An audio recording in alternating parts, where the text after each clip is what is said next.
given moment or any given night. And I would say a lot of these stories, to be honest with you, I've been reading them and they've been based on anonymous sources who are pretending or guessing to know the president's thinking. The truth is only President Trump knows what he's going to do, and a very, very small team of advisors are read into his thinking on that. And as I just told you, he continues to closely monitor the situation on the ground in Iran. And as we saw yesterday, he had heard that the killings and executions would stop. And we have seen 800 people, their lives have been spared as a result of that. The president continues to closely monitor, but also keep all of his options on the table.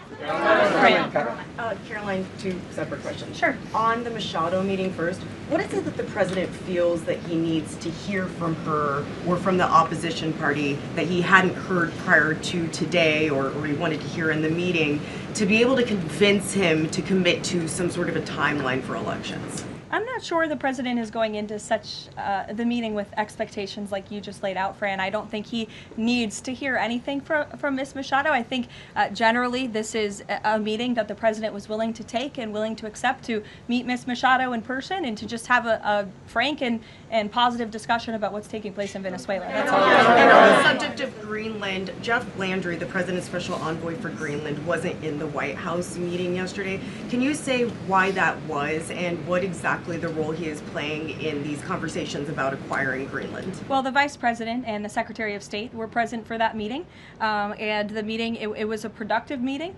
It was a good meeting, and in that meeting, the two sides agreed to really establish a working group of individuals who will continue to have technical talks on the acquisition of Greenland. Those talks will take place, I'm told, every 2 to 3 weeks, so this is a conversation the administration intends to keep having with the Danes and with the respected delegation from Greenland. But the president has made his priority quite clear. He wants the United States to acquire Greenland. He thinks it's in our best national security to do that. There have been multiple instances of American citizens being detained by ICE, and I'm wondering what the administration is asking the agency to do, or what steps is the administration asking the agency to take to ensure that Americans are not wrongly arrested? Obviously, ICE is focused on detaining individuals who are unlawfully present in the country. And there have been hundreds of thousands of illegal aliens who have been arrested and detained and deported from this country by ICE over the course of the last year. And that's their intention, and that is their goal. Elizabeth. Thank you, Caroline. What about when Greenland reportedly sent troops over there? Does that change at all what the president is doing on this? And then a second question.